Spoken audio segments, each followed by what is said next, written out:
What's up, queens? Welcome to the Female Dating Strategy Podcast, the meanest female-only podcast on the internet. I'm Ro. And I'm Savannah. And it's our second annual Thanksgiving roast. Gather round, children. Happy Thanksgiving! Happy Thanksgiving. Happy American Thanksgiving. Is it called Turkey Day? Gobble Gobble Day? Turkey Day. Yes, colloquially, it's called Turkey Day. Happy Thanksgiving, Americans. I guess we could have picked a more universal holiday like Christmas or something. Because you guys don't have Thanksgiving and the Canadian Thanksgiving was a month ago. Yeah, we don't have Thanksgiving, no. We do have Black Friday, though, but obviously the deals are like 2% off as opposed to actual Black Friday, where you see a noticeable difference in the amount you're paying for said item. I mean, there used to be really good deals, and then the big box stores figured out they weren't selling that much more on Black Friday because people would just pick up the things that were heavily discounted, so they stopped doing really good deals. Pretty much the same as always. So, this episode in our annual Thanksgiving roast will feature a bunch of Roast-A-Scrotes from our Patreon subscribers. So thank you, Patreon subscribers and listeners who subscribed at patreon.com/the female dating strategy, who submit your Roast-A-Scrote. And it seems like you've all been missing the Roast-A-Scrotes as well. So we're glad to be back. So this one, I believe, is the Friends with Benefits story. Okay, so this story is from Anonymous. Ladies of FDS, I present my one and only Friends with Benefits story. I was in college, young, a little naive, and somewhat bought into the liberal feminist ideology like most millennial women, but I still had my reservations about men in general. My mom didn't raise a complete idiot. Anyways, I met a guy I really, really liked. He was fit, attractive, and our personalities vibed well. I was so excited that I finally met someone I could see having a fun, exciting, romantic connection with. And then he dropped the bomb on me. Do you want to be friends with benefits? I was crushed. Yeah, college is hard mode. And actually, a little preview of next week's episode, we're going to discuss the dynamics on college campuses with an author, Janet Matthews. So stay tuned for that. Continuing, I was crushed and stopped talking to him for a while, but I never completely cut him off. He slithered back into my life a few months later to ask me out, and I agreed because A, still a little bit of a pick-me, and B, had just had an absolutely horrendous date with an even worse scrote. We briefly dated, but essentially was a friends with benefits situations. 50-50, all that nonsense. I did try to be his friend because I did enjoy spending time with him, but no surprise he wasn't super interested. Yeah, it's interesting how they're never actually interested in the friends part, because that's supposed to be part of the deal of being a friends with benefits. You're supposed to be able to call on them like they're a friend. Otherwise, yeah, free pussy subscription. To make a long story short, we only had sex twice and it was terrible. Isn't that always the way? It's always the ones that the guys that are most aggressive about trying to push the FWBs, that they are routinely terrible in bed. I'm pretty sure it was either you or Lilith who said this, but guys who pursue casual sex with different women often don't have repeat customers for a reason. Bing, bing, bing. Yep. They're getting thrown back in the pond. Yeah, if they were really bombing the sack, they would have a long-standing sexual partner. That's my belief anyway, especially because a lot of women, they put up with a lot of shit. It's either they're shit in bed or their personality is shit and they treat women badly. It's one of the two. I didn't fully understand it at the time, but he was 100% porn sick and had erectile dysfunction. He couldn't finish. Oh, wait, what? In college? I know. What the fuck? Yeah. What? A lot of men are burnt out. Their entire dopamine receptors are burnt out by that time already. It's ridiculous. He must have been no older than 22, I imagine. What the fuck? Yep. I think there was a survey that they're finding men who are younger and younger having erectile dysfunction disorders. That's surely not normal. Surely. For him to be fit and have this is completely psychological because he's porn sick. So. Oh my God. He's porn sick. Yeah. He was 100% porn sick and had ED. He couldn't finish and never bothered going down on me or using his fingers. He did try to get blowjobs from me, which I declined, very proud to say. Queen shit. Although his dick was pretty small too, so it wouldn't have been a struggle. Yeah, fair. But still, I mean, a little bit of undeserved dick in your mouth is still gross, right? So. Oh, God. He didn't deserve that effort from me. I shit you not. I told him I would give him a BJ if he made me come. Now, I love this, asserting your boundaries. A lot of women wouldn't have did this, so we're very proud of you. That didn't happen. Of course not. Of course not. Oh, the audacity of this guy. I'm already I'm pissed off on behalf of you, sis. Because the only requirement to get a BJ was to make her come, and he just never did. It was too much effort. Screw. It was too much. That didn't happen, and I essentially told him he was bad at sex. I swear I said it much more tactfully. And thus, there wasn't any point to this, and I stopped talking to him. He dropped me on social... Well, yeah, like, surely this is something I don't understand. Like, if you are going to do friends with benefits, or if you are going to engage with a man sexually, like, you need to have a good time. Otherwise, what is the point? Really, what's the point? It kind of kills me that men who are so into the FWBs don't understand that, like, there's another part of that bargain. Like, you have to be good at it. Like, what the actual fuck? Yeah, legit, yeah. I mean, just imagine being this lame at sex and, like, asking people to be friends with benefits, like, the audacity. So, like, you're bad at it. Start over. Go back to the drawing board. He dropped me on social media, a first for me as far as men are concerned, laughing my ass off, and married the next girl who paid attention to him literally less than 6 months later. I'm dying. So oh, no. Okay. So he probably, here's what I'm guessing. This is one of those, like, I'm going to marry the next girl that comes out here to show that I wasn't the problem. I'm not bad at sex. You're bad at sex. Yeah. Yeah. And also, I guess with marriage, it says, like, his family was religious. Maybe the girl was religious as well. She's more likely to be one of those people who will think that bad sex is normal, or that's something they just have to work on, as opposed to him just getting left and dropped by a woman, maybe. Okay, so yeah, he's porn sick, has a little dick, has erectile dysfunction, and he's bad at sex and can't make a woman come. He 100% tricked a woman who's a virgin into marrying him before she was able to have sex with him. Yeah. Yes, yeah. She doesn't know what she's in for. Yeah. These guys are dickheads, yeah. So this is why I don't recommend waiting till you get married to have sex, because I feel like this is how, like, shitty in bed scrotes, like, this is what they want, right? This is what they want, yeah. Some women, you know, obviously your religion and your culture may vary, because I know in some women that's much harder to thwart without real world consequences. But, you know, you do need to test it out after, like, you know, thoroughly vetting them or whatever, because, like, yeah, you don't want to end up in a marriage with some guy like this, because, I feel so bad for his wife, because, child. So unfortunately, I may have given him too much information in my frustration, and he married an even bigger pick-me, possibly a virgin, given his family's religious background. Okay, yeah, we're right.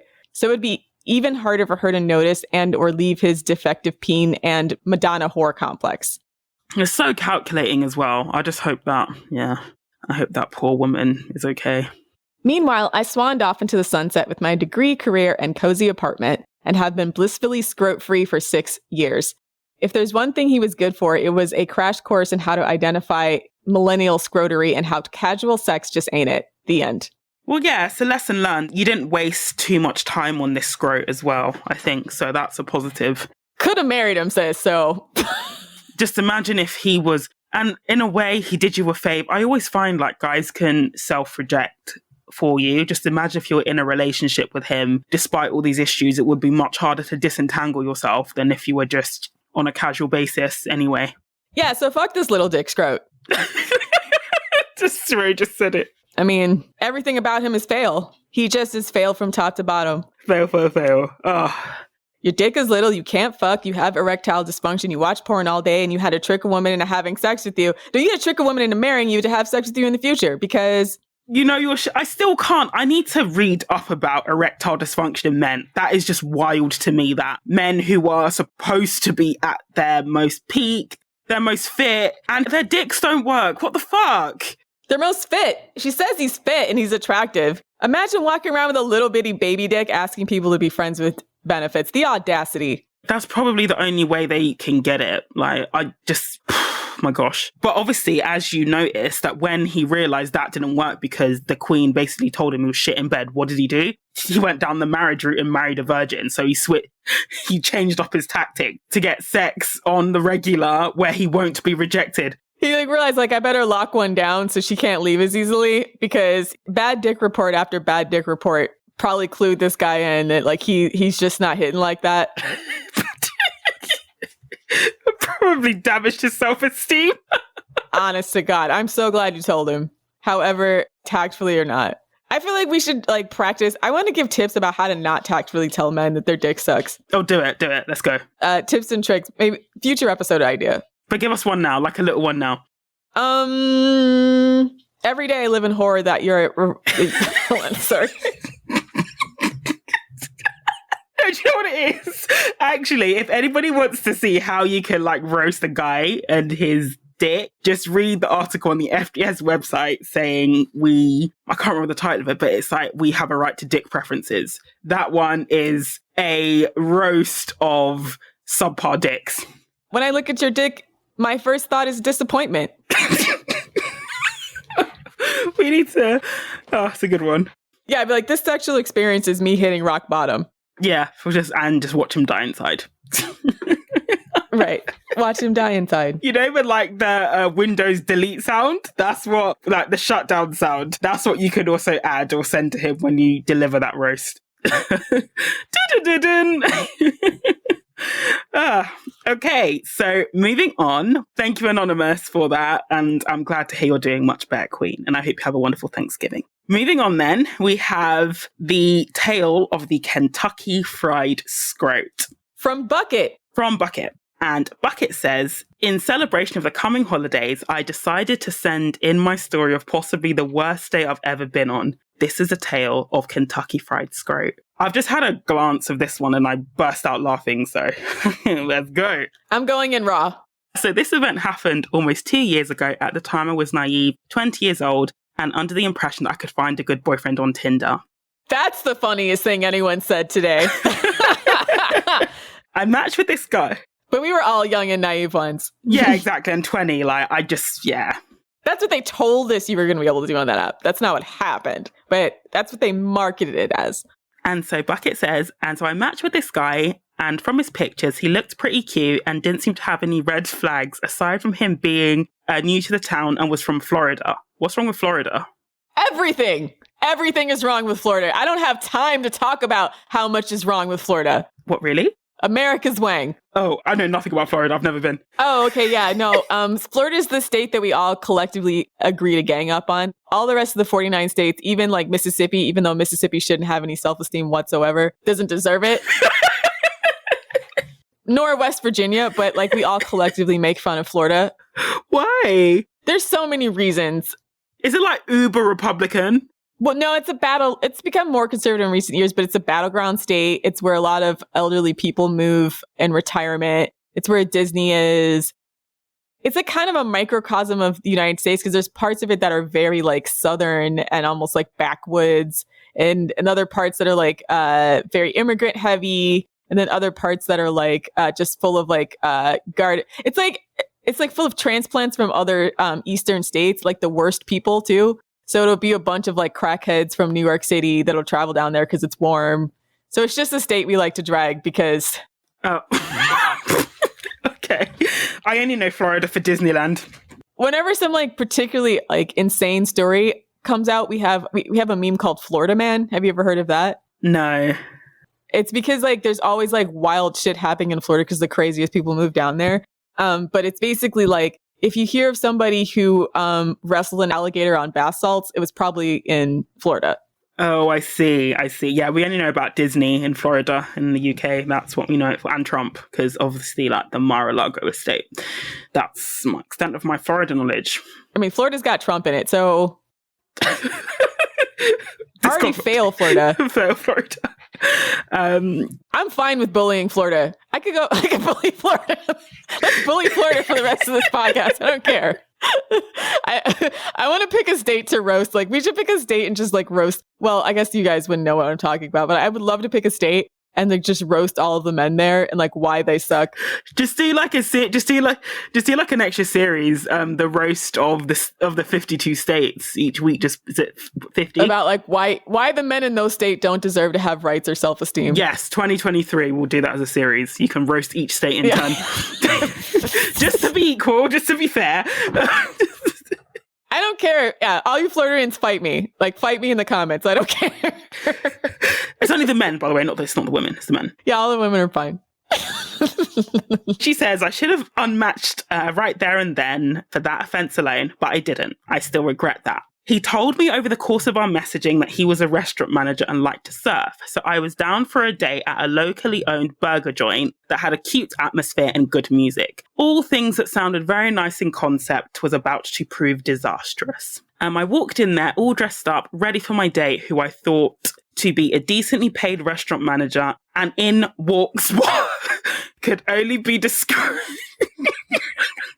And in walks what could only be described as wearing the old episode of SpongeBob where Squidward finally tries a Krabby Patty, instantly becomes addicted and gets so fat that his thighs fill up the entire room. So anyone Google Squidward ODs on Krabby Patties. That's what this guy... That's what this guy... Google thick thigh Squidward. Thicky Squidward. This guy's thighs were bigger. Somehow his body was very pear-shaped. From his shoulders... From his shoulders up, he was skinny and decent looking, save for the unwashed hair and acne. Everything below that was a mess, and he waddled more than walked due to the size of those thighs. Shocked that he had managed to hide all of that extra weight on Snapchat, I lead into the idea of hearing someone out because I still believed in the lie of not judging a book by its cover. I sat down in the diner with this guy and asked him about all of the lies he had told me, and boy was I in for an interesting tale. As it turned out, he was indeed a restaurant manager, but the manager of a KFC, making $10 an hour, and had moved to the area because he had somehow become homeless in Florida and spent his entire paycheck on Call of Duty gun skins. Okay, stop. Okay. Wait, let's slow down. Let's slow down. As it turned out, he was indeed a restaurant manager, but was the manager of a KFC making $10 an hour and had moved to the area because he had somehow become homeless in Florida and spent his entire paycheck on Call of Duty gun skins, and all of his free time went into playing the game as well. Okay, so let's rewind and recap. So he shows up with the audacity to be pear-shaped as a man. As a man, why are you pear-shaped? Maybe a hormone issue. And listen, I like a thicky man, but... That should come out, but you don't want them built as if they're pear-shaped. That's just not attractive. I mean, you gotta do leg day, right? Make sure your legs, if you are pear-shaped, are nice and svelte. Because I feel like you have to work in... so you'd have to not work in your upper body at all and then be extremely overweight to be pear-shaped as a man.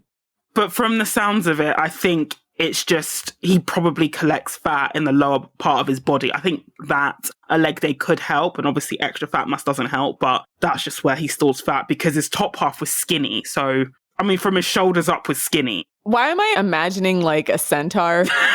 I'm trying to get... A man with horse... You know what a centaur is? A man with horse legs? Yeah, half horse, half man. I've just sent you a picture of what they put down as a pear-shaped man. But that's apparently what they look like on Discord. That's apparently what they look like. Yeah. But okay, so he shows up with the audacity to be pear-shaped. He doesn't wash. He's greasy. He smells. He's got acne. He's homeless because he spent his entire paycheck on Call of Duty gun skins. So he's homeless. Then he spent his little paycheck from KFC on Call of Duty gun skins. And he's a gamer. Just so many fails. And so now that he had explained he worked at KFC, it definitely explained why I could literally smell how greasy he was. Ugh. Oh, and the surfing he claimed to have done? Turns out he had done it once while on a Disney cruise as a child and told me he didn't have anything else that was interesting in his bio. A real catch, I know. So he's got nothing else interesting to add as an adult? The fuck? A guy told me he spoke Swahili because he did a high school production of The Lion King and had to learn the intro to it. I swear to God. Because he could do the nya tsungonya hibari hibaba part. So I was going to speak Swahili. And I was like, I don't think that qualifies you as speaking Swahili. I don't think you speak Swahili. Oh my God. And I'm like, is that even Swahili? I'm not even sure if it's actually Swahili, to be honest with you. Is that song in Swahili? Something. I'm not entirely sure, but oh my God. I don't know what it is. I know the singer is South African, if I'm not mistaken, so I don't know what language they speak there. But you got to be real careful of these guys that try to put childhood accomplishments when they're a grown-ass man, because I feel like that's where they peaked and they know it. Yeah, they know it. I just think that's the only thing you can say about yourself is that you went surfing as a child, and then it's wild to me. So, to nobody's surprise, he had completely stopped interacting with me and was simply talking at me, bragging of how many orgasms he had given his girlfriend in his mother's trailer in Florida. Yeah, so this is why we don't talk about Florida. A hand to God, he told me this with a grin on his face. I don't know why men think this is attractive, like talking about like your liaisons with women. Again, I just think you're just telling on yourself. Firstly, it's super disrespectful to the woman you're talking about. Secondly, it's like, if you were so fantastic in the sack, then where is she? Like, why are you talking to me? And thirdly, it's just like, it's almost like a sleazy car sales tactic, which just doesn't wash with me. I think this man should be Florida's mascot, a greasy, pear-shaped man who lives in his mom's trailer. In his mother's trailer, not even his own trailer, his mother's trailer. And works at a fast food joint. This is the most Florida man to exist. And so I decided I had enough, so I faked an emergency call, good call. And as I stood to rush out the door, he asked me for a ride to where he was staying. It gets worse. He went on to explain how he was, in quotation marks, between apartments because he had been evicted from his first one and was now sleeping on someone's couch. I spun tires getting out of that parking lot and have never trusted just selfies of a man on a dating website again. You can't. It's horrible. Like, men, first of all, like, all of them are lying about their height. I've learned that the hard way multiple times. And how much hair they have. How much hair they have. Jesus Christ. Like, especially the guys that only have hat pictures, what their grill looks like. It's slim pickings out there.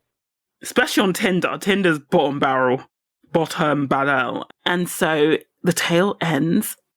As to how Kentucky Fried Scrote managed to get back to that couch remains a mystery to this very day. And sometimes I still pass by the KFC. Sometimes I think I see him in there. Anyway. Sometimes when you pass by the KFC, you can just like smell him wafting out into the ether. And you can see him waddling around, ordering around his subordinates. Yeah. Do they have KFC in the UK? Yeah, we do. Okay. Yeah, we've also got Jollibees as well. I love Jollibees, the spicy chicken joy, but that's an aside. But yeah, we have KFC in the UK. Anyhow, that's my tale of the Kentucky Fried Scrote, and I'll probably need to discuss it with a therapist at some point to truly unpack everything he had told me on that date. Have a good day, ladies, from Bucket. Aww. At least it was one date. Yeah. But it's like, it only takes the one, before you're just like completely disgusted with the entire process. That's why I'm such a fan of the pre-date call, the pre-date video screen. So like quite literally Skyping or FaceTiming the guy you want to talk to or Google chatting, because that will reveal many things. First of all, if he doesn't have a computer. If his room's a mess. Exactly. And he doesn't even think to put it together. I'm like, and there's no excuse now because many, many people have had to remote work. So most people at this point, if they had a remote work job of any kind, will have some kind of camera situation so that they can log in. But this guy probably at KFC didn't have that issue. But yeah, I'm a big fan of that kind of thing. Because like that's the worst, right? You hype this guy up, you go to a restaurant and you meet him. He's absolutely freaking gross. Yeah. Sorry, Bucket. Yeah. So be ashamed of yourself, Florida. Stop producing guys like this. Ew. I don't know. Is a trailer like a caravan? We call them, I think it might be a caravan here. No, love. It's a mobile home. Do you guys have mobile homes? They're homes on wheels. We call them caravans, but they can be really, really nice. And caravans tend to be only owned by people like who stay in like Devon or Cornwall, where they're really nice. They're basically like mobile apartments, basically. Okay, so it's the exact opposite here. In the United States, where the only people who have mobile homes tend to be the extremely poor. And in fact, it's like a well-known insult to be like, oh, your mom is so poor, she has to put your house in reverse. Oh, that's horrible. That's horrible. So would you tend to see trailer parks in like the South as opposed to like New York? Or do you see trailer parks everywhere? Yeah, because there's not as much like free real estate or like open real estate for people to park their mobile home in New York. Maybe some places in New York State, I don't know, but definitely not in the city. Oh, they drive round. They actually drive round. I mean, not all the time, but like technically they could. But yeah, there's like mobile park homes. There's trailer park homes, but someone calling you someone implying that you're from a trailer park is an insult in the United States. It implies that you're below the poverty line and one or both of your parents are related in some manner, probably cook meth. It's generally looked down upon by people. in the States. So that's interesting. So in the UK, if I called someone trailer park trash, someone, they would be like, why are you talking about? I'm very wealthy. Of course, come look at my mobile home and my trailer park. Where's the United States? In the UK, although some traveller communities, they stay in caravans, but again, they still tend to be relatively well off. They just stay in like mobile homes. So the mobile home here, if you do have one, you're not poor. Like nobody would think like they wouldn't look down on you. It's probably like your holiday home by the sea. Another thing that came out of Florida is pervert park.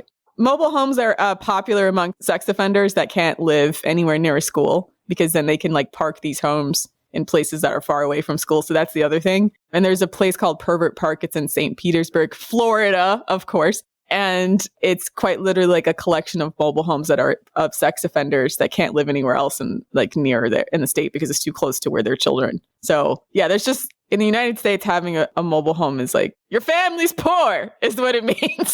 Sorry. I don't know how to say it nicely. No offense to anyone who grew up, because I know, humble beginnings and all that. There's nothing wrong with that. But I want to insult this guy because fuck him. And also, I want to shit on Florida at every waking moment of my life. So thank you, Bucket, and we hope you have a good Thanksgiving. What's up, Queens? This episode is brought to you by our sponsors, Athletic Greens. AG1 by Athletic Greens is a nutritional drink that you can drink every day for optimal health. I've been taking AG1 every morning after the gym, mixed into a green smoothie. I like to mix it with some pineapple juice, a couple of ginger cubes, and a handful of spinach and some kale. 1 scoop of AG1 and you're absorbing 75 high-quality vitamins, minerals, superfoods, probiotics, and adaptogens to help you start your day right. AG1 is my daily micro habit that makes it easy to absorb key nutrients, lead a healthy lifestyle, and feel my best. And to make it easier for you to obtain better health, Athletic Greens is going to give you a free 1-year supply of immune-supporting vitamin D and 5 free travel packs with your first purchase. All you have to do is visit athleticgreens.com/FDS. Again, that is athleticgreens.com/FDS to take ownership over your health and pick up the ultimate daily nutritional insurance. 1 scoop, 1 minute, once a day, every day. AG1 by Athletic Greens. Now, back to the show. The next story is the story of Chad and the Bros. And so this is from Infamous Cheater. Oh, interesting name. So Infamous Cheater is a male subscriber, by the way. So let's point that out. Oh, I didn't know that. Okay. News to me. Okay. Yeah, this story's from Infamous Cheater. Infamous Cheater is one of our male Patreon subscribers. Right. Okay. So this is a male on male roast. Okay. Different dynamic. Okay. So Infamous Cheater said, so I met Chad through a friend, and my friend, let's call him Bob, was excited for me to meet Chad, and we met up at a bar. Chad has 2 friends with him. I can't remember their names, but let's call them the Bros. They did the classic douchey things like bros do high fives over bad jokes, frequent chest bumps. They are all very muscular. I bet they frequent steroids more than the gym, given their size. Side note, okay, steroids look terrible. Yeah, agreed. It's disgusting. Because they don't look real. Like, they look quite literally like your muscles are filled with water is the best way I can describe it. Some of these guys who are on performing enhancing drugs, like, the muscles don't look normal. Like, it looks almost like the male equivalent of a BBL, where, like, you can tell it's just slightly off a little bit than what, like, a man who looks a little bit more I mean, I know there's some performance enhancing drugs that are hard to tell, but a lot of these guys, whatever they're using, it looks very, very obvious that it's synthetic in person. I would imagine, though, and this is just a guess, but like with anything, the ones that look more natural, the performance-enhancing drugs that look more natural are probably harder to acquire / more expensive. So, like, because I remember people in the homeless hostel, they were using steroids, and I'd imagine it was the cheap synthetic shit. It wasn't the stuff that would look like natural. I don't know. But the thing is, I used to really be into like the steroids look because obviously, as you will know, I was a massive WWE fan for like a decade. So they all had that look, like that muscular steroid, let's be real, like look. But over time, it's not going to be a mark against the guy. But what I really like is when a guy has lean muscle. I think that looks better when they're leaner. And, or as my partner says, experienceable muscle. Because English is not his first language. He'll say experienceable when he means like lean muscle look, as opposed to like the steroid look. Yeah, I feel like it looks better on camera. Because the thing about like watching these guys that are on steroids is that on camera, it looks pretty good. And that's why a lot of guys get into it. But in person, it looks crazy.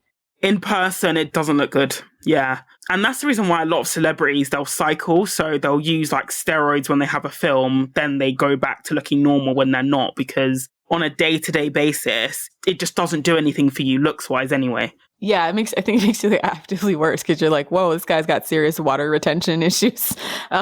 Yeah, and also don't forget like the roid rage as well. Oh yeah, that too. And the little bitty tiny testicles. Yeah, like the roid rage. That was actually one of the explanations behind Chris Benoit, who killed his wife and his son and then killed himself, was that he was using steroids for such a long time that it basically just fucked up his brain.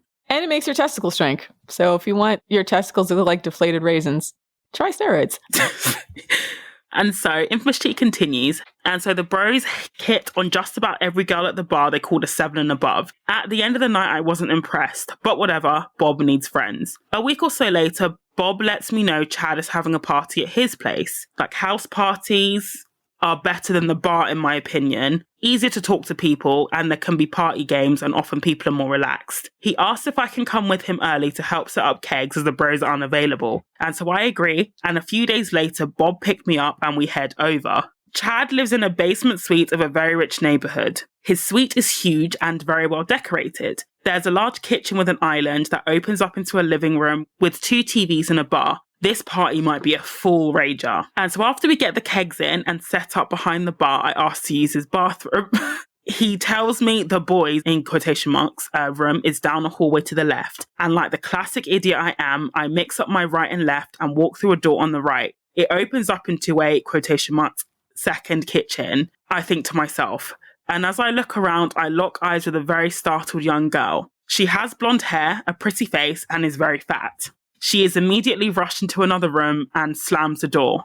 Second kitchen, in quotation marks, I think to myself, that you idiot, this is someone's apartment. So he walked into someone's apartment by accident because he went through the wrong door. I close the door and head into, quotation marks, the boys' room. There's a giant pile of Coke on the counter and some lines drawn out, and some looking to be done already. I haven't done Coke before, and I wasn't about to here. And so I finish up and walk back out to the bar, and the bros have arrived.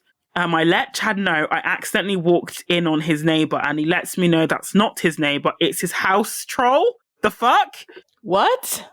Whoa. What the hell? His house troll. Wait, his house in quotation marks. And I notice that a giant shit-eating grin appears on Bob's face. He clearly knows all about it. Chad tells me his house troll, in quotation marks, is someone he brings round to do his cooking and cleaning. Oh, and in exchange, he brings himself to fuck her. Oh my God.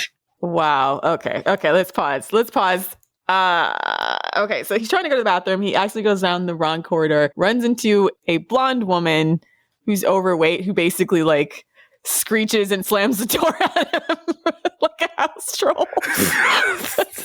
Oh my gosh, I feel so bad for her. Like, get out of here. I know, I feel bad for her too, sorry. Chad is such a dick. Oh my God. Oh. Someone like stumbles in on you, then you just like freak out and then like scurry off into the background. But never mind. She's got bottom self-esteem. Sorry. Her self-esteem's not on the toilet. It's just, this Chad guy, it's just like, I don't even know where to start. I feel so bad for this woman. Like, so what's she getting out of this? She does his cooking and cleaning, and in exchange, he fucks her. Is he a prostitute, gigolo? Yeah, fuck this guy. Oh, that's so bad. I feel so bad for this woman. You know, when you're dating whilst you're fat, you will come across people or men who will outwardly say, you know, no fatties or no fat chicks, but they'll find you attractive, but they can't reconcile their cognitive dissonance, if that makes sense. So that I don't like fat women, but I find this individual fat person attractive. They can't reconcile the two. And they will do all sorts of like mental gymnastics to justify, you know, why they keep seeing this person.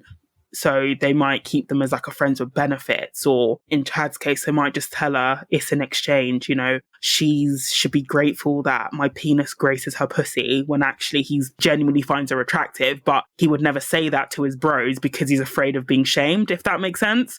Because his bros all seem like gym heads, and I think he's one as well. So to save face that he actually enjoys having sex with a fat woman, he'll just say, yeah, I'm just using her. She does my cooking and cleaning, and in return, I just give her my dick, when he's genuinely attracted to her.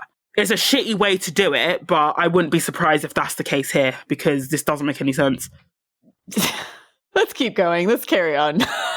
The bros also chime in that they also have house trolls. So yeah, his bros also do the same thing. Chad must notice, and he puts a hand on my shoulder and says, it's a good thing. Everyone gets what they want. So he does want to have sex with a fat woman. He just doesn't want to say it with his chest.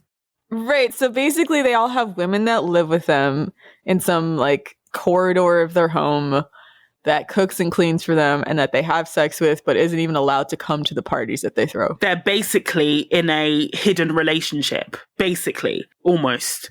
That is the craziest shit I've ever heard in my life. Or like a hidden arrangement. Like, this is how I think they're justifying it to each other, that they're with women who aren't deemed conventionally attractive, so they're fat or whatever. They might be genuinely attracted to them, but to save face with their bros, they'll say, oh yeah, it's an exchange. She's doing my cooking and cleaning and I fuck her, that's it. When actually it's deeper for them.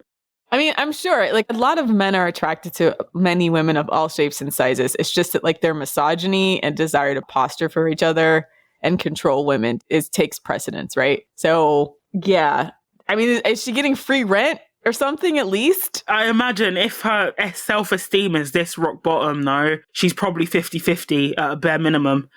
I'm like, if she pays for this, like, I don't even know what to say at that point. But it's disgusting. So the story continues, and then a group of girls arrive, and then more girls, and then more girls. I realise this isn't my scene and leave and cab home. The next day I talk to Bob and he's concerned as to why I left. I tell him I didn't like Chad and his bros. It's not much of a conversation and he seems to get it, and Chad quickly becomes a thing of the past. This, however, is a red flag in Bob's personality, and later is a pile of reasons we have a falling out. But that's another story. Damn. I didn't know men could be that fucked up. They can be. That's why I never take my foot off their fucking necks, because you have to kind of just make sure you're constantly crushing their self-esteem beyond into a pulverized pump, because otherwise they do shit like this. You know what I mean? Like, this is cruel in so many ways. I know we talked about this a little bit in some of our other episodes about, I wouldn't be surprised if Chad or some of his friends went to prison or something like that too. But like guys who are like actually in a lot of ways low value, I wouldn't be surprised if it's her fucking house for that matter. Like, to be honest, like they can't get stuff on their own. So like they try to sweet talk a woman they feel is like, quote, undesirable by society standards to take care of them, basically, which basically sounds like what's happened here. Like, straight up, like, Google this on YouTube. There's a lot of men who describe getting with overweight women, specifically trying to find overweight women who'll take care of them after they get out of prison, or if they're in some kind of situation where they don't have their finances together. This is like a kind of predation I think is very specific to... It's really horrible. It makes me sick. Yeah. And this is the reason why I say, like, the opposite, women who are deemed conventionally attractive, not that they're not attractive, but whatever trait or physical trait they might have that might put them outside, what people consider to be conventionally attractive. Your standards need to be even higher, because scrotes like this will use, if you have that coupled with low self-esteem, then scrotes will jump on that, all over that. Yeah, I can't imagine, like, sitting around while a guy describes me as a house troll and doesn't allow me to participate in the parties. Like, that's... Is this in Florida? Did this happen in Florida? This is like Rose, like, that should be titled Thanksgiving Roast and a Roast of Florida. Rose after Florida today. Smelling a little Florida in here. Is that going to be for every story today? Like, is this in Florida? Reeks of Florida. So thank you, infamous cheater. I hope you found better friends than Chad and his bros. I like hearing from men because, like, even the stuff that women experience, like, I think men who are, like, decent people know that some of the friends that they've had have been, like, really horrible people. Deeply problematic, they know. Yeah. The men who are more aware and on their journey, let's say, to be high value get FDS. Yeah, 100%. What the actual fuck? Imagine keeping another human being in your house, like a house pet. And it's also like what you were saying when we were doing the Love is Blind episodes, is that if a guy tells you something negative about one of his bros, you must know it's really bad. Like really, really bad. Like, I mean, men don't just break code like that for nothing for other men. Like, that's one thing I've noticed about patriarchy, is that they rarely break code for other men. So if a guy is telling you that one of his friends is trash or they have a really negative trait, just know that it's bad. Really bad. Yeah, you just have to basically assume men's default mode is female slavery. So just think of the fact that if a man is trying to clue you in on any type of situation, that it's pretty bad. This is an example of like just how they would treat most women if given an opportunity, because I can't imagine like a gender swapped version of this. Keeping a guy. Would you keep some guy? No, because I can't imagine keeping a man around like that, like lives in my house. Maybe, okay, wait, let me think this out. Okay.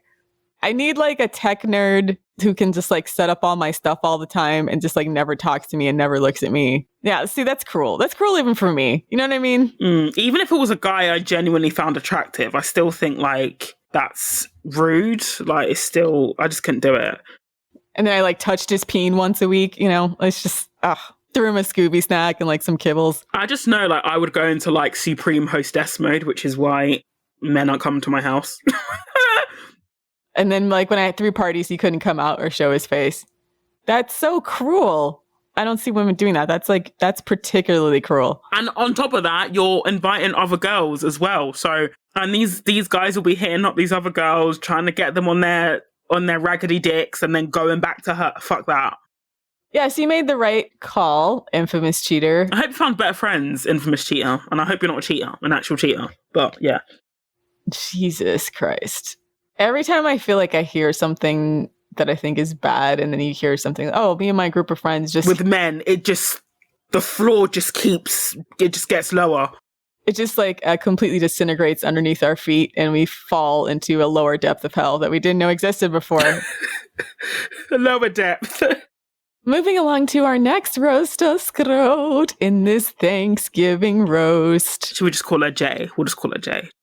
Call her Jay. Okay. This story takes place roughly a year ago. I started university in September of last year, and although I lived in the same city, I moved into dorms to make friends and make going to classes more convenient. Being at residence was a bit of a difficult transition at first. I had spent a lot of time alone due to COVID quarantine and isolation, and had a great deal of social anxiety from being around so many new people and felt very awkward and isolated. I met a guy who I instantly liked. He was extremely friendly, knowledgeable, caring, kind-hearted, considerate of others, witty, had a really great sense of humor, and was passionate about his chosen field.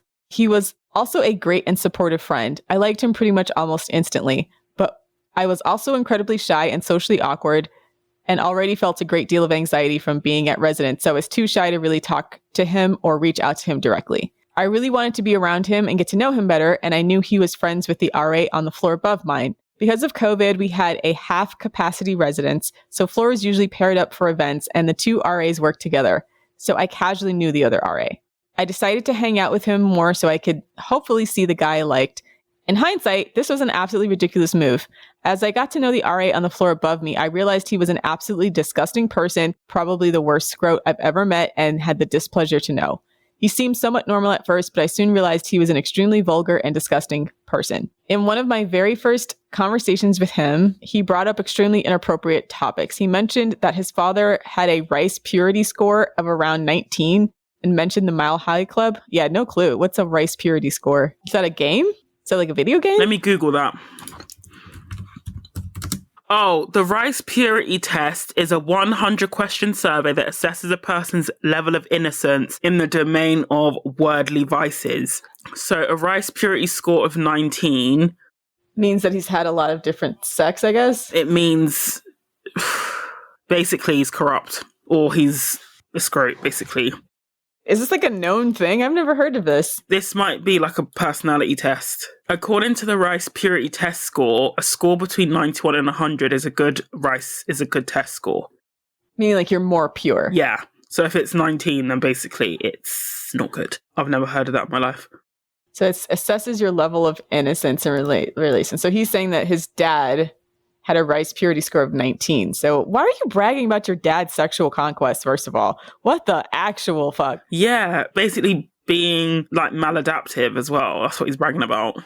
Okay, so some of the things on this rice purity test score are, have you ever been convicted of a crime? Have you ever had sex more than 3 times in a night? Have you had sex with a person with more than a 3-year age difference? Have you had anal sex? Have you ever impregnated someone or been impregnated? Ever engaged in bestiality? Ever committed an act of incest?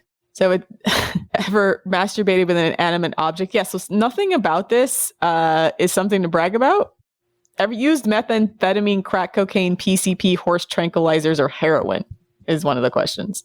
Urinated in public. Man, should we just start sending this out to men that we like? Yeah, yeah, personal. Want to meet? Like, please fill out this 100-question survey so I can know how to screen you out. You can do a shorter one. There's like the Dark Triad survey. That's basically seems like a shorter version of that one. Imagine being an adult bragging about your parents' sexual conquest. That is quite odd. That is quite odd. First of all, how do you know? I don't feel like my parents tell me anything about their sex lives ever, and that's the way I like it. So why would you want to know these things? What adult person wants... Okay, I'm already getting like secondhand cringe. I can't imagine asking this information of a parent or telling other people if they told me. And thinking that saying that will make you look good to a stranger. Oh my God. Okay, he mentioned that his father had a rice purity score of around 19 and mentioned the Mile High Club, having sex in an airplane. He also brought up early on that he was interested in not tying for some reason. I didn't get this at first, but later I heard from a close friend that he had a Tinder profile, and in his description, as well as in conversations, there was very questionable BDSM-related content. So is that a BDSM thing? Not tying? Yeah, shibari, where they tie people up with ropes and shit. It's actually, to be fair, shibari is actually an art, like when it's done properly, not by your average, like run-of-the-mill BDSM scrote. It's like intricate knots. It's not just, but this guy probably just means tying someone up in bed. Okay. He was also extremely ugly and unattractive. Of course. He was very overweight and his face looked like you puffed out a normal human face and then scrunched up the facial features to the very center of that puffy face. Have you ever seen those memes where they make the person's facial features smaller in their head? They do it to Elon Musk all the time. It's pretty funny. So he basically looked like that. I feel a bit bad for insulting someone's appearance like this, but to be completely honest, he was so physically repugnant. Sometimes you can't help it, right? Sometimes it's just like it just flies out of your mouth. Like you just can't really especially if they're talking about like their sexual conquest. You're like, see, people think I'm mean. You are. Own it, bro. Yeah, but sometimes you have to tell these men about themselves because they won't know unless you bully them. Yeah. You need to cut them down to size. They need it. They need self-awareness. You gotta teach them. You need to cut them down to size. I honestly think maybe this will be a Patreon episode, but we need to like do an episode on just how to explicitly like cut men down to size. Like, bro, you might be good at that one, and how to do it subtly if you don't feel confident doing it. I'm quite good at that. Just cut them down to size. Yeah, I'm telling you, like 24, 25-year-old me, like, and below had zero filter. Like, even less than you have now. I don't think you had a filter now. Even less. And like, I probably would have just said, like, oh, I'm surprised you got to do all that with your eyes being so close together. Like, that's surprising. Good for you. I'm rooting for you to do well. And the thing is, like, I wouldn't even have said it to be mean. I just would have said it as like an observation. This is the thing. Delivery is everything, right? You can't go into these like attacks, so to speak, you know, when you're emotionally charged and upset. It works best when you keep your voice really level and just say it like you're just saying. That does maximum damage. Yeah, I didn't realize I was like walking around like legit damaging guys' self-esteem until like I had some conversations with some exes. But I used to just say shit like that because I thought it like, because I would be like, everyone's thinking it, right? I should just say it. So I'll just say it. Yeah. Delivery is everything. Wasn't even trying to be mean, just making observations. I would always, The way is like you have to phrase it like a compliment because you really have. So this is how I used to do it. I just like legit would think of like the nicest thing that was accurate to say. So you would say like, wow, so you have enough breath to get all those ropes on someone. Okay. I didn't realize your stamina was like that. You know what I mean? Like, so it's like a compliment with a bit of truth. Okay, so. It's a very, very backhanded compliment, though. Very backhanded. Okay. I found him so repulsive, I did my best to avoid looking at his face whenever I spoke to him. He was extremely ugly, but honestly, I found his personality and attitude the most unpleasant and repulsive part of him. Like, that's really what it is. It's that, like, you can feel the coomer coming out of him, right? Because there's, like, people that aren't that, like, cute, I guess, but, like, their personality's cute. They don't exude that coomer energy, yeah. Yeah. It takes me back to when I was talking to a guy. He was trying to date me and do all kinds of underhanded shit, but we didn't go. And he was like really like fixated on my boobs. Like seeing your tits would cure my depression. And literally my ovaries just like shriveled up and died. Legit. Oh, no.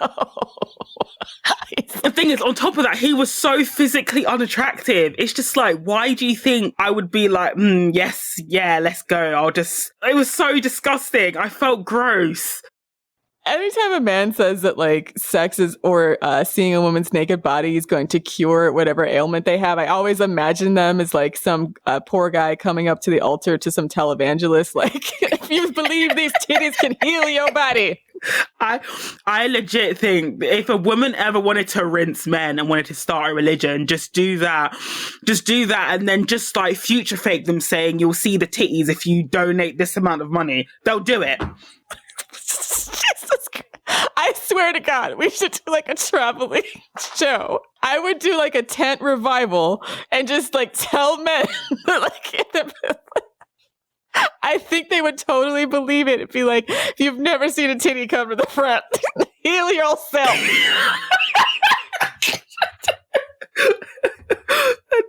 Just make it like a rite of passage. Like if you see one titty, you'll eventually see it for real for free next time. Cure your depression. And just future fake them, and obviously just show no titty. I mean, guys are buying like used panties and stuff, so they're kind of like the same people that are grifted by televangelists that sell them like holy healing water and stuff. Like, I bet you could just like put your panties in a bottle and be like, this is gonna heal, this will heal what ails you. Amen. Okay, moving along. He once stared at my chest while I was walking by, and that just made me extremely uncomfortable. He also looked extremely disinterested or bored whenever I spoke or expressed my opinion. To be honest, I think he had honestly disgusted me to type this, a racialized fetish. Yeah, I'm going to guess your ethnicity because in this guy's ethnic, because he sounds like a weeboo. Is it someone who's into like Japanese Asian women? It says a non-Japanese person, stereotypically an unsociable white male who is overly infatuated with Japanese culture, a loser Japanophile, a person who is obsessively interested in anime or manga. So, a loser Japanophile. I love that. Yeah, no, they're so common that like they have their own slang word. Oh, when you coom so much, they invented a new word for you. Fucking hell. Yeah. No, apparently these guys like were traveling so much to different parts of Asia, so like Japan, South Korea. I believe they got banned like from panhandling and like harassing people because like a lot of women there started to get pissed off because like once again these guys think like, oh, American women, they're stuck up and they don't understand me. I'm gonna go live like a king in these other countries, and that doesn't happen at all because they can smell you just like we can. So he asked me out over a Snapchat a few months into the year, and I felt so disturbed and distressed by this to the point I considered moving out of the residence. You know, I was so horrified. That's sort of how I felt like when the guy, he said my tits would cure his depression, asked me out. I just felt so disturbed. Like, I've never blocked somebody so quick. Just like that alone. If you believe, come here. Be embraced by Jesus. It almost just made me just go lesbian. Run to Jesus's bosom. Honestly, legit, men will literally, and it wasn't the first guy as well, but men will literally say, I'm sad, send me a nude, or they'll literally say, like, I'm in pain, can I see your tits? Fucking hell. I'm going to put that on my dating profile from now on. My titties heal the sick. I'm going to actually do if you believe. If he doesn't heal you, it's because you didn't believe hard enough. Oh, that's funny. Okay, so yeah, I think I'd be stressed. I'd be pretty distressed if this guy like looked in my general direction as well. I was so disturbed and distressed by this to the point I considered moving out of the residence and had an ironclad commitment to keeping my door locked after that. Oof, yeah, smart move. Luckily, a friend comforted me and calmed me down right after it happened, and I felt much better after that. I mean, if this guy is as like big as you say, you probably could outrun him. So that's a plus. So anyways, I honestly felt really insulted that he asked me out. He was such a low, immoral, vulgar, self-centered, disgusting, ugly, unattractive, and repulsive person. I also went through RA training myself this year, and it was actually mentioned to not have romantic relationships with your residents, and that the power dynamic and close proximity made it questionable. So it was very inappropriate behavior on his part. Makes sense. Yeah. You know why? It's because he's never in his life had women talk to him. And the only reason they're talking to him now is because they're forced to talk to him, and he does not know how to handle it. Right. So he thinks all these women are interested in him because he has a little bit of power and women are being like nice, normal to him. Whereas I feel like probably before this, they probably just ignored him en masse. And he takes that as interest. During a later board games night that he hosted, he mentioned he once also proclaimed that he or another person there had the stinkiest feet. Gross. What the fuck? Stench contests are probably not the way to get women attracted to you. For any men who are listening to this, I feel like stench contest is really low on the list. So it was also brought up, imagine holding a stench competition. Okay, you had to be a scrote. It was also brought up that he had paid for sex in the past. Of course. Why is this man like volunteering all this information, by the way? Okay. He also apparently stealing stuff from the cafe was common among a lot of guys last year who had a sort of clout associated with it. A ton of cups and bowls from the cafeteria. His justification was that he paid a ridiculous amount of money to the university, so he should be able to steal whatever he wanted. I'm like, don't they give those out for free? Like the cups and stuff? I don't know. In my college, they just had them out. You could just grab some. He's not even like a real... Okay, so this is like the lowest common denominator of crime. So like, it would make him slightly more attractive if he actually had like a sophisticated crime of some kind. Well, yeah, not stealing cafeteria cups. Like, this is like, his crimes are even lame. He also brought up something referred to as the cum tubs. I don't even want to know what this is. Child, okay.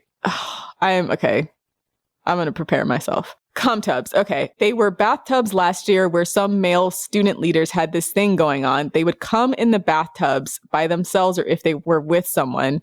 And whoever's bathtub level was lowest at the end of the year would have to take a dip in it. What the fuck? That's disgusting.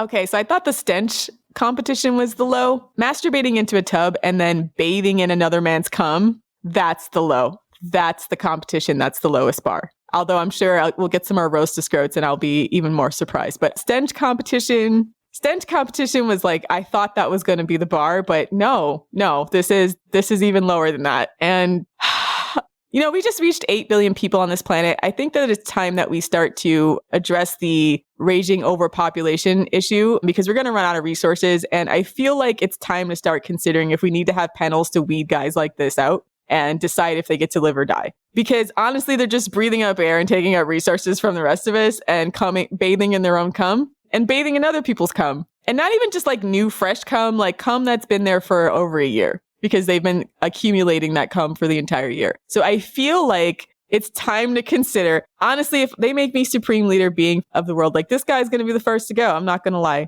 You know, we're not going to have enough food and water and resources to sustain the population of humanity. And so I think it's time to start making some tough decisions about who needs to stay and who we should put on a rocket ship to space. I'm going to say this guy should be in the first round draft. I'm speechless. I just feel sick.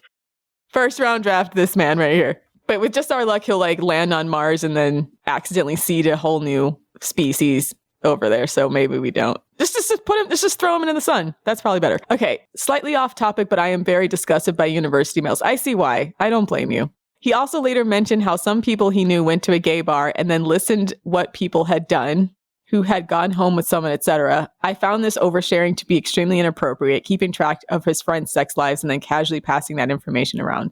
Yeah, this guy is like, he's like 100% Coomer on the cellular level. right? I feel like if you put his cells like underneath a microscope, they're going to be coming on each other and then passing out. Oh. This man is like, I think he's the alpha Coomer. I think that he might be the Coomer from which all Coomers have sprung. Patient zero? This is the worst Coomer I've seen, yeah. Yeah, no, I think we need to get rid of him before he starts a Coomer revolution. I don't want him to be Coomer Messiah, although I don't want to martyr him. See, there's so many problems with like trying to weed out the like low value male population because it's like you can't do it too quickly because then they become a hero. They'll become a hero, yeah. As for the original guy I was interested in, I'm like, yeah, what happened to him? What happened? We just spent a lot on this other guy. As for the original guy I was interested in, he actually got a girlfriend a while after I met him. So I just avoided him for the rest of the year. She was the one to confess to having a crush on him, and from what I heard from her, he was a very supportive and caring boyfriend. I think they broke up near the end of the year, but by that point, I had lost interest and didn't feel so enamored by him anymore. Although he's still a decent guy, I'd honestly never consider anything with him now, given the whole drama. I just genuinely feel sick of him and the whole situation. And 2, the FDS principle that if a guy is interested in you, he will make it clear. And 3, his questionable friend group, including this disgusting Scrote. Yeah, that was his friend. Oh my God. Yeah. Yes. I am honestly so disgusted and repulsed by him. He was such a disgusting negative value male. And I absolutely learned my lesson, never going through that again. He moved to a different residence this year, and I'm so glad and I did not have to see him. Hopefully I never do so again. To be honest with you, I low-key hope he gets run over by a car. Us too. I think he should be launched into the sun, to be honest. I don't want to take the chance that he might breed or that he might spawn. That's too much money though.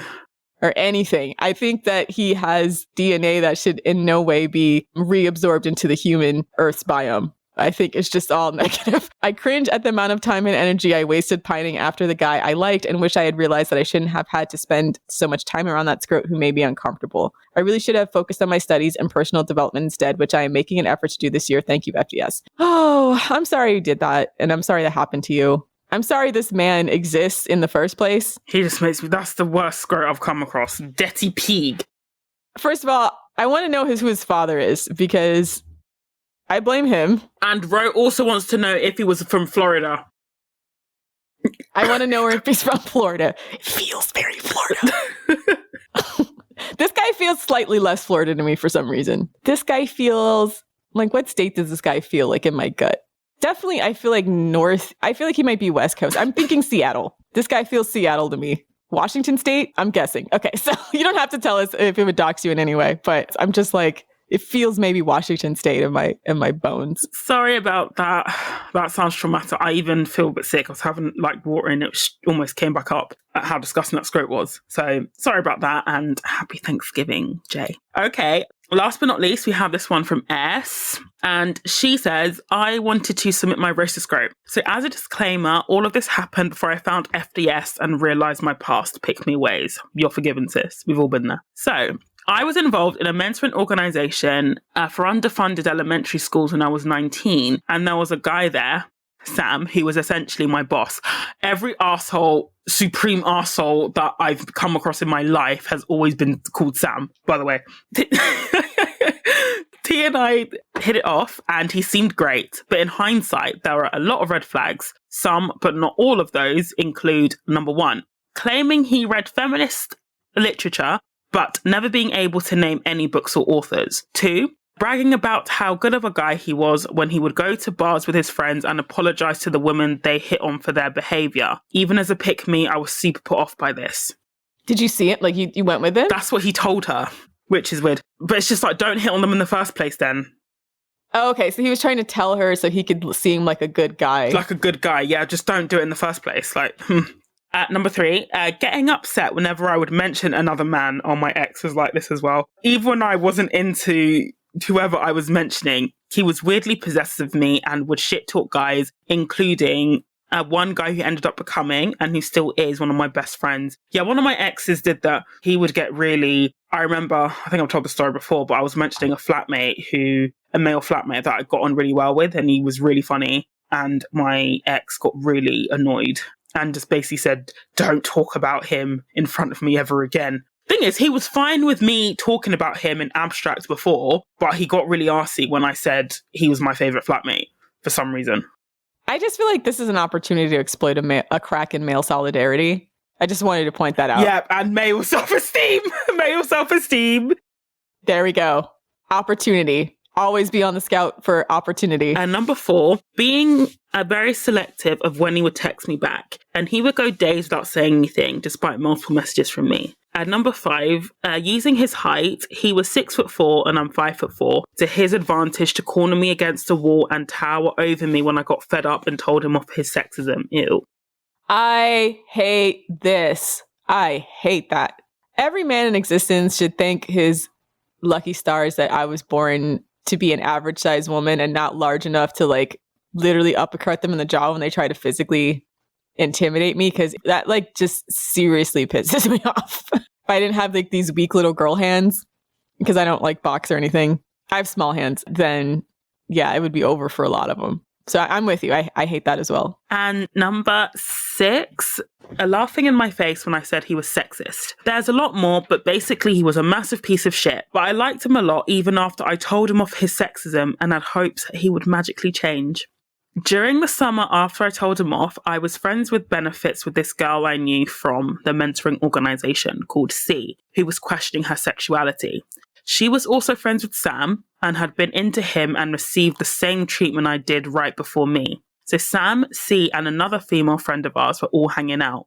C said she had been poking fun at Sam for various things and he had been poking fun at her right back, as friends do. But at one point she said, "Well, Les likes me more than you." This set him off and he lunged at her, pinned her down and wrapped his hands around her neck. The fuck?